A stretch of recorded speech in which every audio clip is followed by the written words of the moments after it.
Hello, Dr. Uma. Hey, Rhiannon. It's so lovely to meet you and talk with you. Oh, no. Well, you too. Your CV is expansive and it covers what we call in the musical theatre world. So I'm actually an ex-soprano before I got into nutritional science myself. You're a triple threat. I love that you're a soprano. Yeah, it's a complete different world to what I do now. But you are a triple threat, which to me means you cover three different complete areas. You're a chef. You've got the background in nutrition, of course. The psychological element. How on earth did you manage to do all three? Hindsight is 2020, as they say, meaning that there wasn't a set plan. I really followed things that I loved to do. Clearly, I love to eat and I love food. I love people and wanted to help through mental well-being and mental health. And I learned to cook later in life. And when I realized that it was not only a passion, but also a very calm space for me to be almost in my own element, I really wanted to learn more. So these three areas were areas of study that I pursued, and in no particular order, by the way. And I was very fortunate when they came together to become the blueprint of my work in nutritional psychiatry today. It's great to be able to share or interpret a recipe with the nutrition to someone that you're coaching around healthy eating. And I'm sure you find that too. Yeah, no, absolutely. I love that you said cooking is therapeutic to you, because I have to say, I didn't realize how much I missed cooking. I've got a 1-year-old and a 3-year-old, and it's been very difficult in the last few years to balance, the work-life balance scenario. And one thing I miss cooking as much as I did before. A lot of it is batch cook as quick as I can, put it in the freezer, get it out in portions as much as I could. But I'd love to start with asking you, really, because I've got a copy of your incredible book, and I think it would be fascinating to our listeners to start with explaining the ways in which food contributes to our mental health and our mood. That's a great question, because for a long time, and it's only that as nutritional psychiatry has emerged more recently, it's a nascent field, but it is backed by evidence-based research and studies, but it is also growing and evolving. But until we understood this very important one mechanism, which is the gut-brain connection, most often people were just thinking about mental health in a very separate way and as an above-the-neck concept. And food is something that people are thinking about in terms of their weight, the number on the scale, or their waistline. They weren't thinking about it in terms of impacting how they were feeling emotionally. And what nutritional psychiatry does is really merge these areas and helps people to understand that the food we eat impacts how we feel. So often I'll say to people, what happens when you have a headache? And first I'll say, I know it sounds like a silly question, but where is the pain? And they will say, well, front of my head, here, there. And then I'll say, well, what do you do? And okay, well, I get a glass of water and I take a headache tablet, and then I hope in 10 to 15 minutes the headache goes away. And then I say, well, you're swallowing something, but the pain is up here. How exactly does that work? And they'll be like, oh, you're right. So then I start to explain the background of the gut-brain connection. And in a similar way, the food that we eat, as it gets digested and is in association and in contact with the trillions of microbes that live in the gut microbiome, that as that digestive process happens, the breakdown products of food interact with that. They interact with the 90 to 95% of serotonin receptors in the gut. And slowly we start to unfold this picture that the food we eat can also have a pathway to affect our brain and our mental health. And then slowly we start to explain the concepts of inflammation and the gut, etc., so that people understand. It's a brilliant, fascinating area. And I love that analogy of letting people think about the pill that they're swallowing, because at the end of the day, I think you're right. A lot of us have no connection to our body. In terms of, we're either perhaps looking at screens and technology when we're eating, we're very disconnected. Yeah, we're very, very disconnected as a race from everything we do. I think it's such a huge reminder that how powerful it is. Do you want to touch a little bit more on how the mechanism works in terms of, you mentioned serotonin receptors. So let's start with, that's our, our happy hormone is how we refer to it. Do you want to give a little bit of background on the food that we need to consume in order to help that flourish, perhaps? Yes, that's a great way to start as well. We just need to understand that the gut and brain originate from the exact same cells in the human embryo before they form the two organs, the brain and the gut. And then they remain connected by the 10th cranial nerve, which is the vagus nerve, which I like to describe as a two-way text messaging system, always in communication. And the communication is around neurotransmitters. And as I mentioned, because these little serotonin receptors and serotonin is produced in the gut, it's also produced elsewhere, but there is a very big hub in the gut. As the food is getting digested, and the foods we want to be consuming, think first of fiber. Fiber actually helps to calm the mind because fiber is satiating, it is nurturing those gut microbes, and fiber is something that we need and often overlook in our diet. So fiber from vegetables, fruit, healthy whole grains, beans, nuts, seeds, legumes, lentils, these are a great food to be eating because they even out our blood sugar. You don't get the kind of swings of your blood sugar levels like you would if you had a sugary donut or a piece of cake or chocolate. And by that I mean a candy bar style of chocolate. I'm not talking extra dark chocolate, which we love. So we want to lean into those foods because those foods contain fiber and a kaleidoscope of plant polyphenols, which interact with the gut microbes. The gut microbes then interact, for example, let's take tryptophan. Tryptophan is found in something like turkey or chickpeas.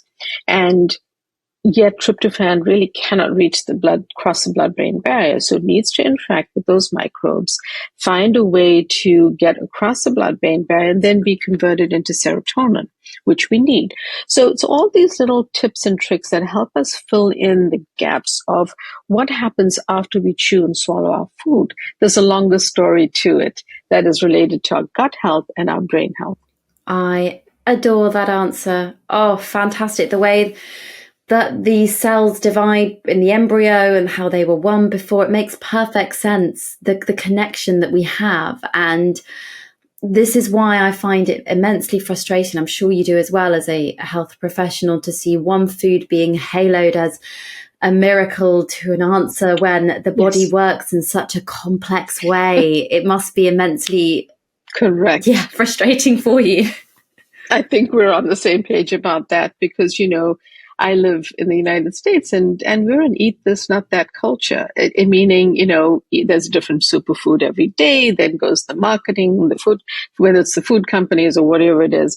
So I think it's very confusing to people. So I always like to go back to basic principles. That's why I say, fiber. This is something we need. We need protein too, of course, and complex carbs and healthy fats, but fiber is great for your gut. So it's a good way to tie that into our gut health. Oh, music to my ears. I'm actually, at the time this episode's coming out, I do believe I can share it. My next book is on plant-based nutrition because the importance, I think, of... Fantastic. Thank you. No, we'll definitely get this copy sent over to you, but it's so underrated, isn't it? I think fiber is such a common area that if we could only get people to consume more of, but equally there's a lot of fear mongering and scaremongering around carbohydrate based foods that contain fiber. Obviously we know it's vegetables, fruit, but ultimately. That's what we're referring to, yeah. Right. And yet people assume there's a very big low carb movement in the US. And it's not that I think there's a place for that. I talk about in my book, Calm Your Mind and with Food. But just to say that, exactly that. It was, how do we emphasize the importance of these foods? I talk about the clean keto diet. And so I think there's a time and place, even in mental health, for a short-term low-carb plan. But when I'm talking about carbohydrates, I mean those cauliflowers and vegetables and complex carb or quinoa. I don't mean, sliced supermarket bread and pasta, which we all love, but, not as often. Absolutely.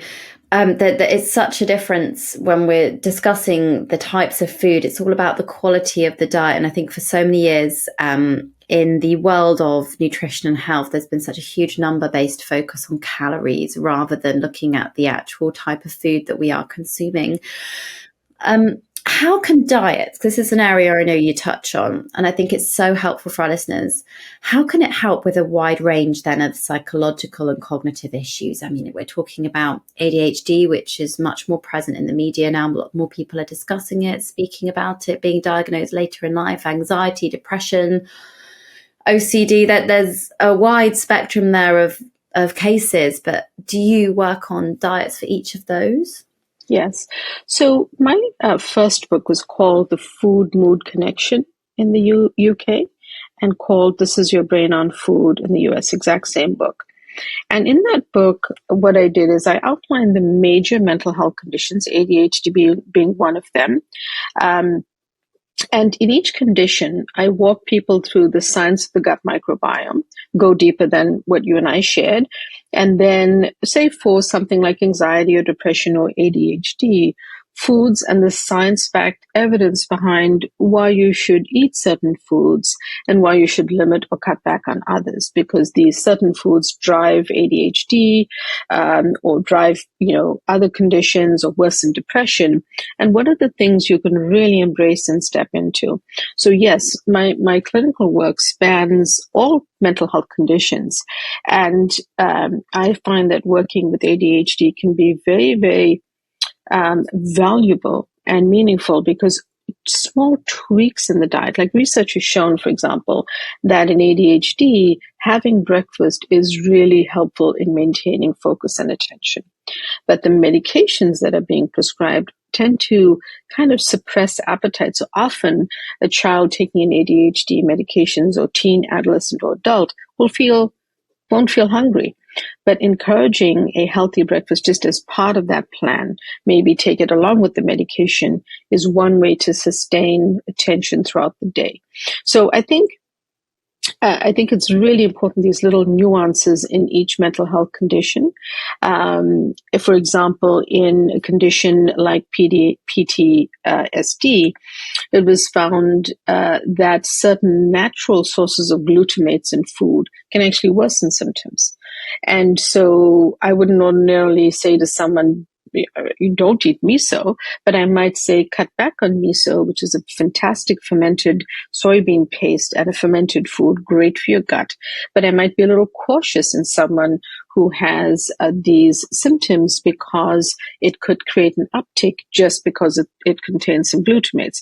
So it's just so important with that type of thing. Gosh, that's fascinating about the glutamate.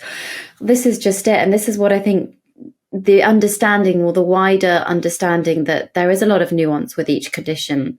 It's important the condition is understood. And if you're making dietary changes, only speak to someone who's qualified in that particular area to do so. So for anyone listening, it's rare you find a triple threat like Dr. Uma, but there are clinicians out there that do spend their life, perhaps registered dietitians that do work within certain areas and work with a healthcare team. So often you'll find they work alongside your doctor or alongside your GP. And before you go and make changes, like you said, miso is a healthy food that we're trying to encourage on plant-based diets, but for some conditions, it might make it worse. I think that's completely fascinating. And it's also the quality of the food that I wanted to ask you about. Processed foods are in the headlines, Uma, everywhere.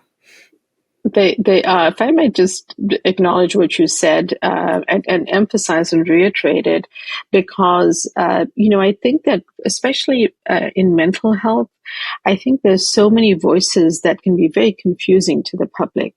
And as I say, and it sounds, very sad to say this, but unless you've worked directly with people who are actively suicidal and in the depths of a severe illness, you're not you may not be qualified. It doesn't mean that you don't care and you can't advocate for mental health.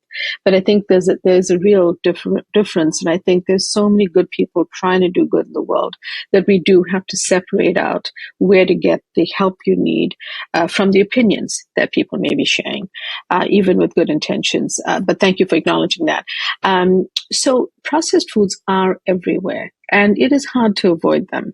I think I live in the land of processed foods, but we're all trying to make a difference. But the processed, ultra-processed foods, as you know, contain stabilizers, food dyes, colorants, preservatives. And, you know, I always say to people, have you ever bought a loaf of bread and gone on vacation and come back and it's looking perfectly fine on the counter?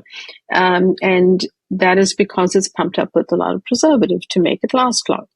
So there was a very interesting study done in mice. And this was published in 2022, and it looked at one ingredient that's used as a thickener in processed foods called carboxymethylcellulose. And it found that it led to a lower production of important and necessary short-chain fatty acids in the gut of the animal study. So by consuming this, the animals were less able to produce what we really need to be helping our gut, fending off inflammation. And, you know, I think that it's important for us to acknowledge that these are the foods, the processed foods contain these types of things that are more harmful to our gut, and causing inflammation. And while it's hard to stay away from, you know, processed foods, maybe being more aware, mindful, reading the label, trying to get a, you know, like you said, the source, trying to find a healthier version of that, or trying to make a version at home that you might be able to, at least you know the ingredients that are going in and you're not adding preservatives, of course. Thank you. No, and I'm really glad you interjected before. But what Omar said before about being wary of well-doers online is true, because more harm often can be done than good sometimes, especially with anecdotal stories of, oh, this worked for me. You know, I suffer with my mental health, so I did this and now I feel amazing. That won't necessarily apply to you. And this is the danger I know that we see in the Rhitrition clinic, with my eating disorder dietitians. We see a lot of damage done for people online, of course, when they come into the clinic and they work with our psychologists and our dietitians. And it's really concerning. And I don't want to scaremonger, because I guess we should explain, of course, some processed foods are not all bad. You know, a can of chickpeas is technically processed. We're talking about ultra processed foods and trying to make a few switches. I mean, could you give some good examples, Uma, of classic go-tos every week that you would recommend that is processed, that's good for them? Right. So, I mean, I think legumes and beans are definitely a very good one, because in the center aisles of the supermarket are some really good fiber-filled, protein-rich choices for you. They include beans, legumes, lentils, either dried.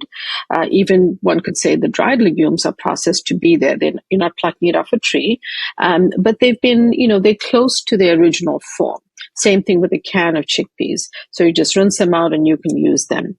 What about, you know, things like canned salmon and canned oysters, canned mussels? These are great choices, cost-effective, budget-friendly, sources of omega-3 fatty acids, which you can eat. So those, for me, are some of my favorite center aisle options, because they they are healthy for you. Another one, if you do consume dairy, is kefir, which is a fermented form of milk and yogurt that has all these live active cultures, which is great for your gut. And I like the plain version rather than the ones with berries and flavors, because those just add in those added sugars, which we don't need. Now you can have the same plain kefir with added blueberries if you'd like. And another example, Rhiannon, is frozen vegetables. In the United States, our vegetables are frozen at their peak So they're actually a really good choice, unless, of course, they have added sodium or syrup or sugar. They're actually a pretty healthy choice, and again, a budget-friendly option. But again, you're not plucking the cauliflower from the tree or the plant. It's a frozen cauliflower floret. But again, a great option that you can very easily add to your food. Oh no, wonderful.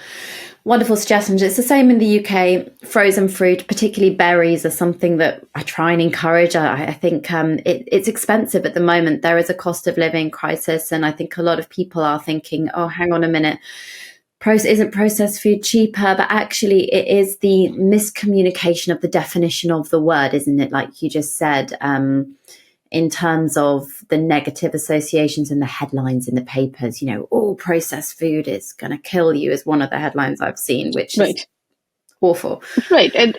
And you're absolutely right to make that distinction between processed and ultra processed, right? Because it is clear.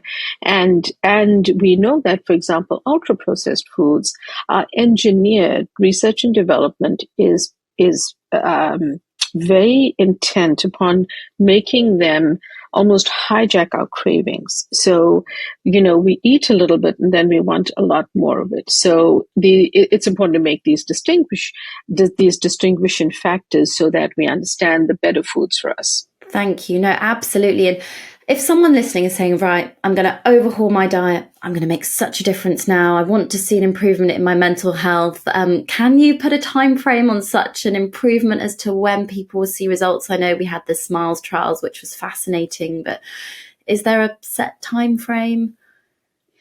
So yes, the SMILES trial had some good data. It was small, it was 67 participants.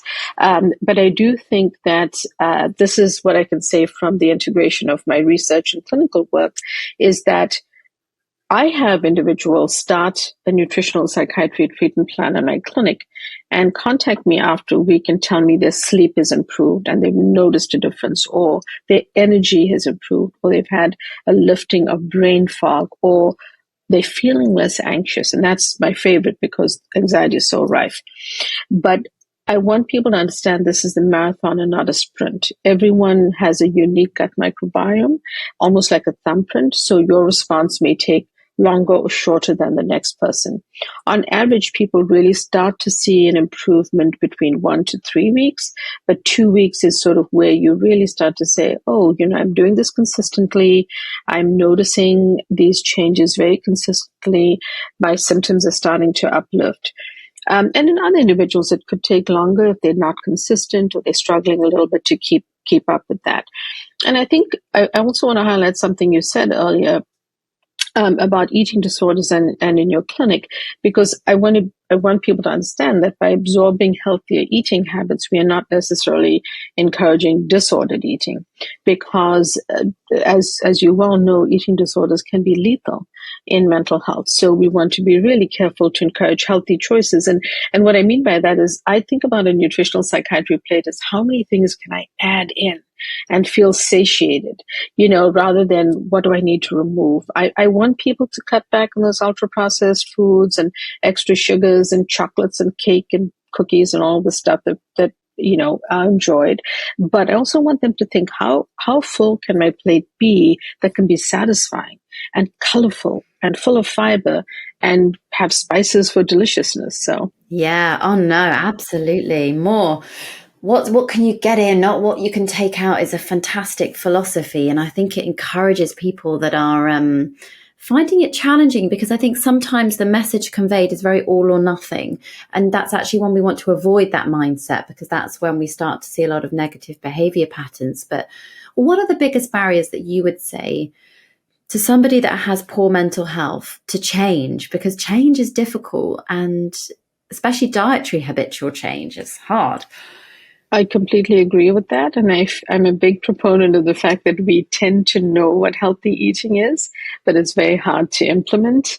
So I think there are two things. One is the knowledge gap. I'm involved in a really exciting project in the UK that we're moving into a digital product right now called the Food for Mood campaign with the UK College of Medicine, where His Royal Highness is the patron, now the king. And, part of what we're trying to do is help the consumer fill that gap of knowledge. So, yeah, people know broccoli is healthy, but why is it healthy? How is it going to help your brain? How is it going to help your health? And have the opportunity at the point of contact of whether it's the frozen or the fresh, that you know why it's healthy. Because we feel just providing that information may be an added incentive just for your health, that you know something and why it should be eaten. Because, to your point about how media is shared or what is out on social media or the internet, facts get very confusing. So that's one piece of it. The other piece of it is, making sure that you're choosing things that you enjoy and maybe building up in a way in your diet. Because one of the things that I have difficulty with is individuals who have orthorexia. And while it's not yet considered a full-blown diagnosis by the National Eating Disorders Association, people struggle around having a healthy habit but being so fixated on it. So that can be problematic as well. So it's, designing your plate around foods that you like, bringing in the healthy options, tweaking that, and sticking with it. And some of the things that can help you with that is preparation, meal prep, having a family member maybe support you. Say you are struggling so much with anxiety that you can't go food shopping. Maybe having a friend or family member help you pick up. And that's why I have a grocery list in the book. And then a protocol you can follow. Maybe pick up the foods you should be trying.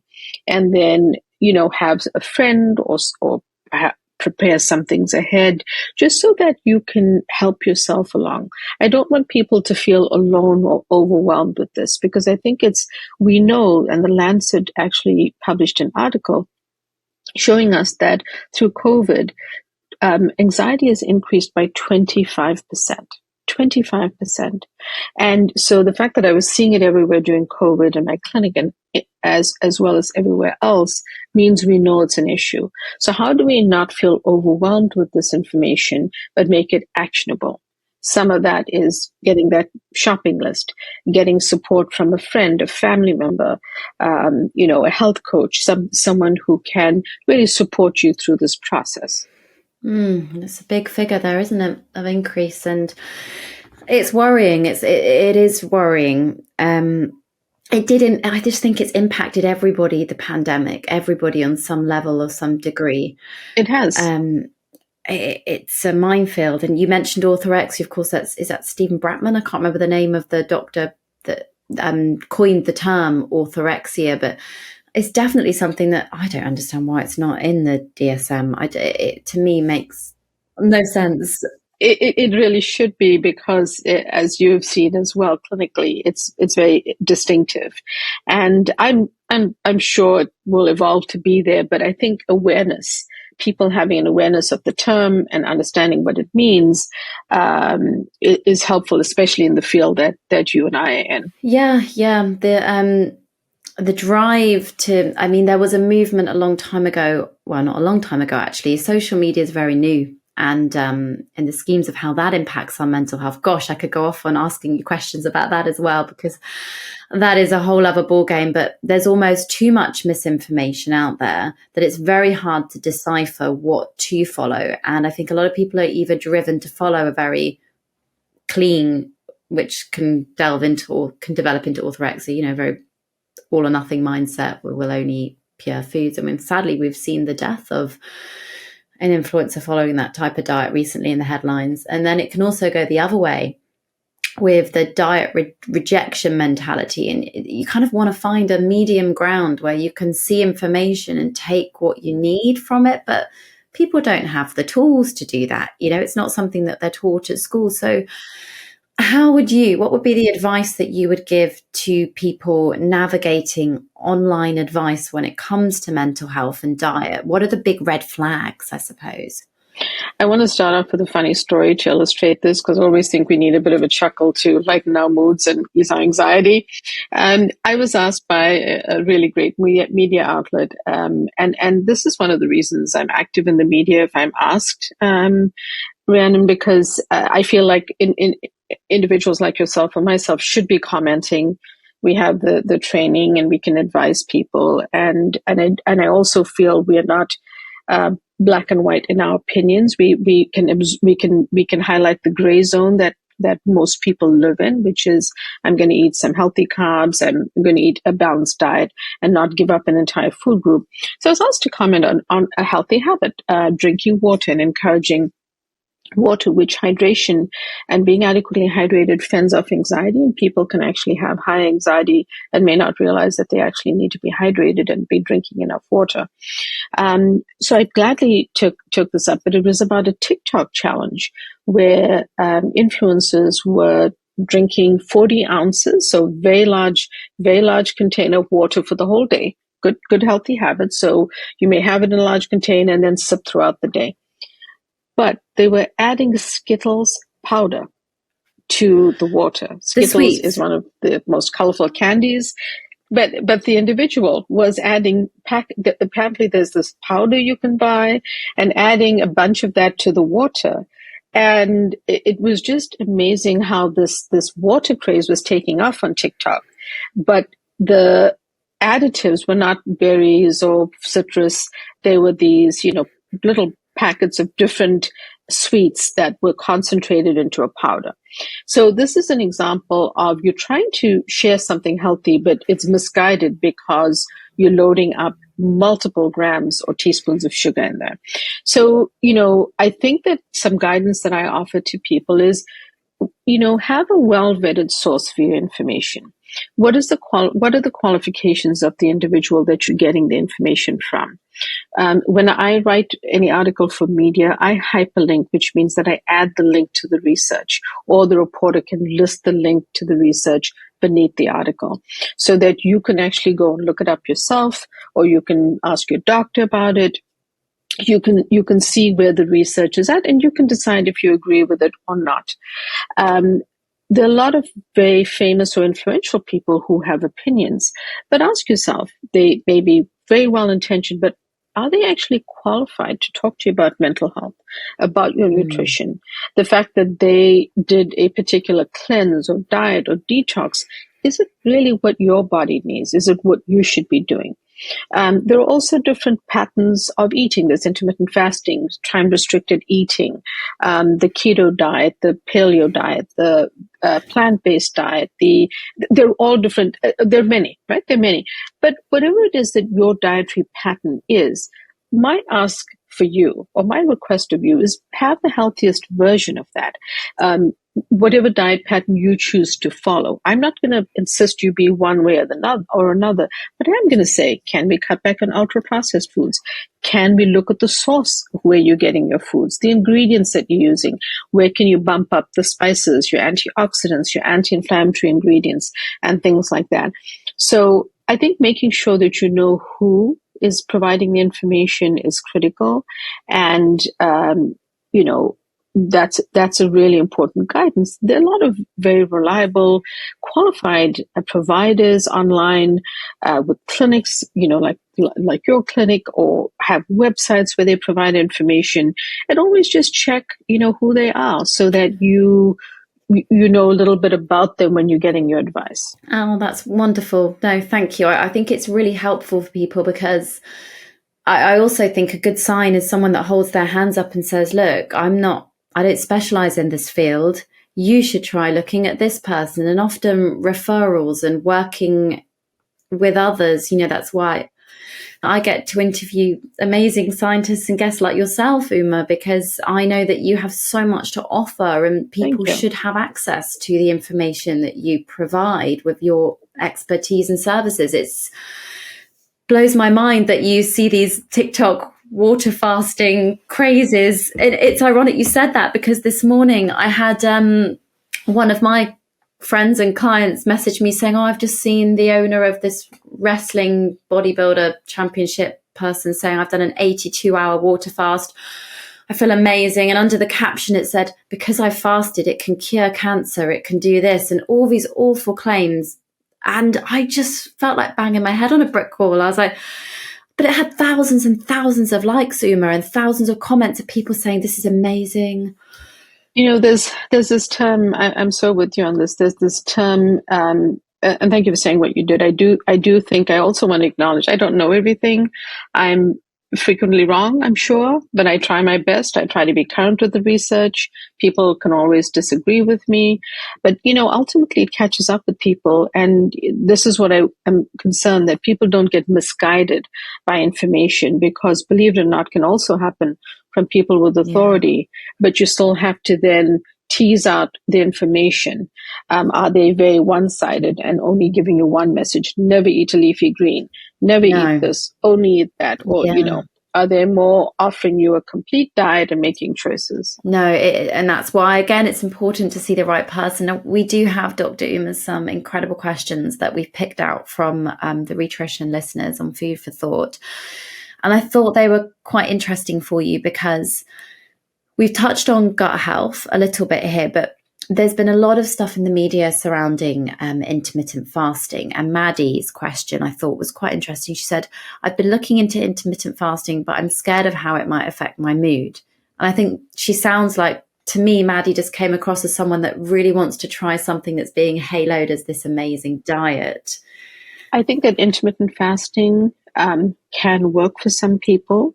We don't have enough studies on mental health and intermittent fasting. I think we know physiologically it can be very beneficial for autophagy and other healing that the body goes through, but it is not for everyone. Here are some examples. Anecdotally from my patients, I've heard that it can help their brain fog and help their energy. But those are specific individuals that I'm counseling and working with closely. They have decided to try it. They are speaking to their GP and have a coach involved as well. So they're following a certain guided path.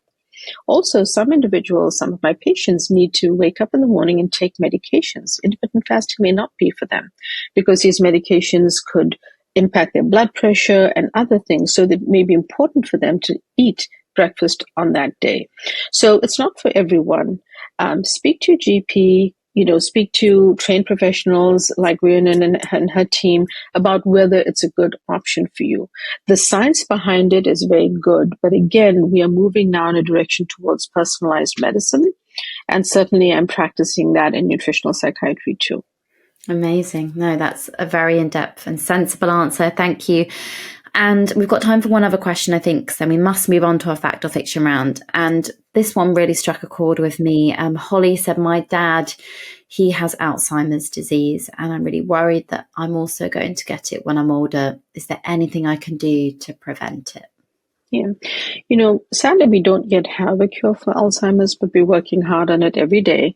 What I can say is something that many people overlook. Cleaning up your diet, improving your diet, eating all the foods we've talked about, eating anti-inflammatory options, leaning into antioxidants, whatever your diet is, making sure that it's optimized. That doesn't mean it's perfect. I talk about the 80-20 rule. 80% of the time, do your best. 20% of the time, may not be perfect. And that's okay. But any time that you're working to fend off inflammation and neuroinflammation, you are helping your brain.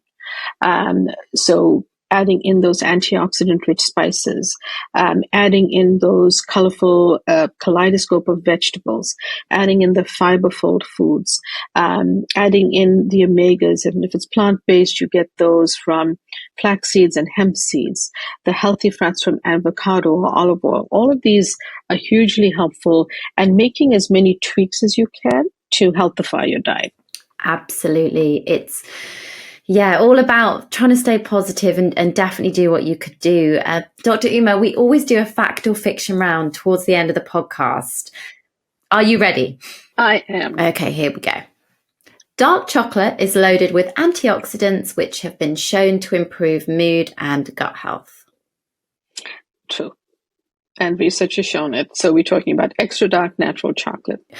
Our diet quality has the ability to make us feel more or less anxious. Yes, correct. Focusing solely on our low GI carbs like beans, oats, and lentils will have the greatest impact on our mood. That in fact is true. And the reason is that it's related to where we obtain our carbohydrates from. because that doesn't impact our blood sugar levels and insulin levels, and fends off insulin resistance. So I would say that is true. Our gut bacteria can affect our mood. That is a fact. Eating lots of protein containing tryptophan can also improve our mood. That is true. I'm interested for this one because it's everywhere online. Seed oils should be avoided if we want good mood and health. So this is a more complicated one. And I will say that people don't understand which seed oils and which oils are pro-inflammatory. The big ones are processed vegetable, corn, soy, oils that are problematic and pro-inflammatory, the kind of inexpensive oils that are used in fast food outlets and chains because it's less expensive. So they fry and they refry their food products and that. So I would say that processed seed oils and those processed vegetable oils are problematic for mental health because they drive inflammation in the gut. Absolutely. And the body. Well answered, definitely. Eating fermented foods like kimchi and kefir can balance the gut's bacterial environment to improve digestive health and reduce our likelihood of getting any gastro issues. It definitely improves your gastric health, your level of inflammation in your gut. I'm not sure that it will heal your gastric issues if you have, say, IBS or more complicated issues, but you are headed in the right direction by adding in fermented foods. Sometimes the nuance is when you have an underlying gastrointestinal condition, fermented foods which are healthy can irritate the gut a little bit. That doesn't mean that they're bad for you. It just means that you need to work with maybe a functional gastroenterologist or functional nutritionist to help with your gut healing and then be able to eat those fermented foods. Interesting. Very interesting. Caffeine should be avoided because it causes anxiety. So that, in fact, is somewhere between fact and fiction, and let me explain why. Caffeine is what can be problematic for some individuals with anxiety. So if you drink a cup of coffee or even a half calf or decaf and you're feeling jittery, it's not for you. Then you should go towards a calming tea, a passion flower, lavender, a chamomile tea. Not for you. But coffee itself is very rich in plant polyphenols, and it's good for your liver, good for many organ systems. So coffee, especially one that's not loaded with what I'd like to say are American ingredients, which are full of sugar, on its own is usually a good choice. But the nuance is in anxiety, you may have to stay to less than about 400 milligrams a day, which for most people is one, depending on the size of the cup, 1 to 3 cups, and have it early in the day, and pay attention to what I call body intelligence. If you're feeling anxious, it's not for you, and switch away from it. Yeah, I'm one of those. It's not for me, caffeine at all. Omega-3 fatty acids found in foods like salmon, walnuts, and flaxseed are associated with reduced anxiety. Yes. Brilliant. Taking naps in the day, if only, increase cognitive aging, so should be avoided. This is interesting because I think there's research on both sides. I think that some information around sort of what people call a power nap can be very helpful to kind of re-energizing and reinvigorating yourself. But the kind of research on cognitive aging is emerging and a whole lot of information coming out there. So I'm going to say the answer there is mixed. Wonderful. That was a great fact or fiction round. So informative. Thank you. It does, sadly, it finishes the episode, and it's so sad because we scrape the surface to everyone listening on such big topics. It's a very quick whirlwind tour of the information that Dr. Uma brings out in her books and obviously what she does for a living and the talk she gives. So I guess my take-home message, we always finish with a food for thought for our listeners. We give our little take-home message each. Mine today would definitely be what I've gathered from today, and what it's reinstilled is the emphasis on every little helps, because it's so easy to get caught up in a rut, the same things every day, especially for diet diversity and the attitude of the all or nothing. Just one extra thing. If you've got a can of beans or pulses, let's just throw that in, because even that might be beneficial from what I've heard just now in helping support our brain. So it really is a case of not being too harsh on yourself, I think, but arming yourself with the knowledge. Dr. Uma, what would be a good take-home message for our listeners today? A good take-home message is that you have the power at the end of your fork when it comes to calming your mind with food. And if you make even small tweaks while you're waiting to see a counselor, a therapist, or your GP or a doctor who can prescribe you a medication if you need it, you can always have the power in your hand with your fork. Oh, I love that. Amazing. And where can we go to find out more about you, the books? It's very exciting. Thank you. So you can go to my website, umanaidumd.com, where I have a special offer actually of getting the book available worldwide. We can ship anywhere in the world. The book with my anxiety mini course. In other words, the book comes out December 26th in the US and January 4th in the UK. So while you're waiting for your book to arrive, you have information that you can work on and try out while waiting for the book. Also follow me on social media at DRUMANAIDOO. And if you want weekly information on different foods, sign up for my newsletter at umanaidumd.com, and I'd love to hear from you. Amazing. Thank you for coming on Food for Thought. Thank you so much.